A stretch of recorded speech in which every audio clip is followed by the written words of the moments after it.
America's immigration problem disappears overnight after what Trump just signed.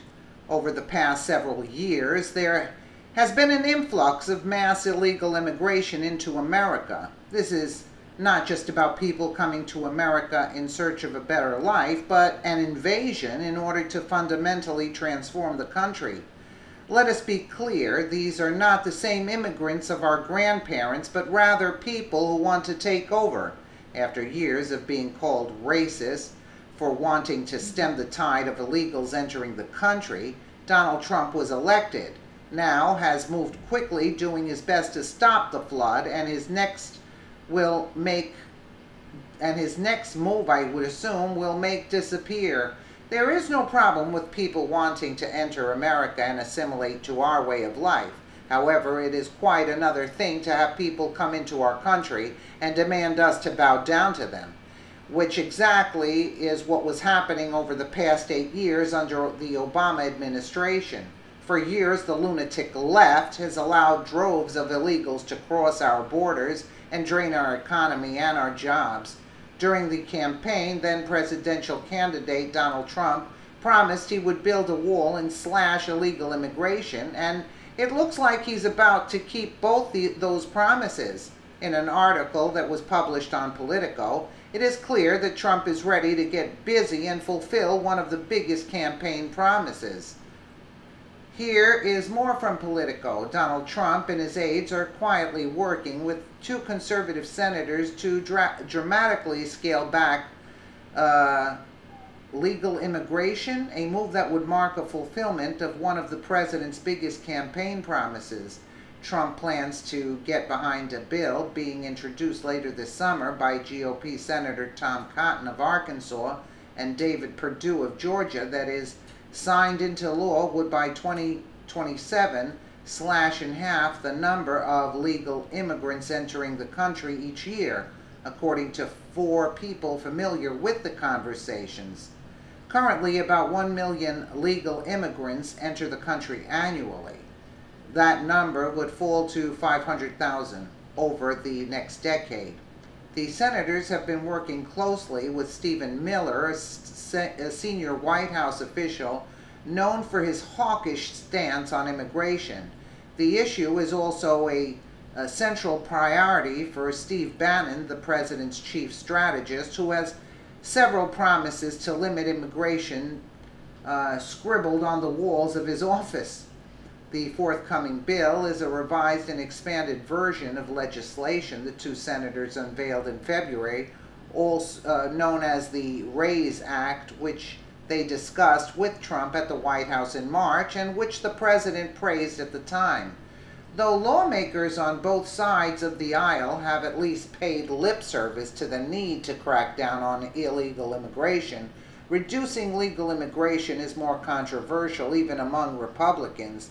It's unclear how the White House could pull off such contentious legislation given Congress is already bogged in its attempt to replace Obamacare and has not yet seriously started on tax reform and an infrastructure package, 2 other major GOP priorities.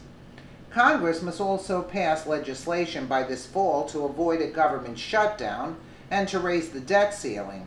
Senator Cotton knows that being more deliberate about who we let into our country will raise working class wages, which is why an overwhelming majority of Americans support it.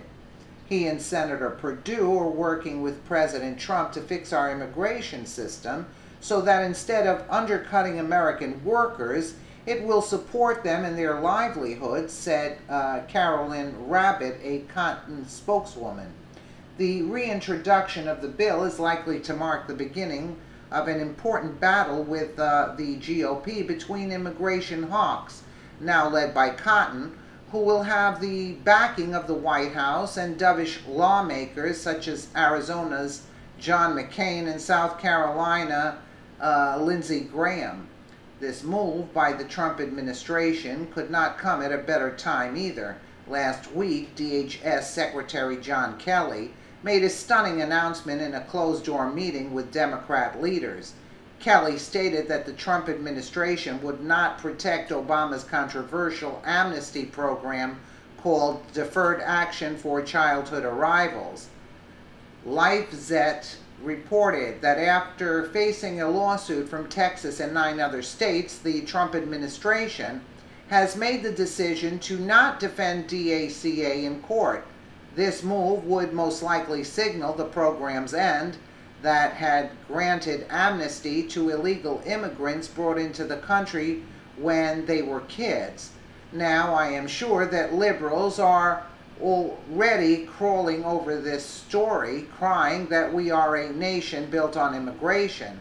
Well, yes, we are, but there is more to it than just that. People who have come to America in the past entered the country legally and assimilated to American culture. And that is a fact. What we are seeing here is not at all immigration, but rather an invasion to change the very fabric of our nation. Barack Obama even said back in 2016 that the America was going to be a browner country. With respect to how we deal with each other, the demographics of the country are going to change. It's inevitable. The Latino community in America is going to grow. If you stopped all immigration today, just by virtue of birth rates, this is going to be a browner country. Huh. See, that's what he wanted.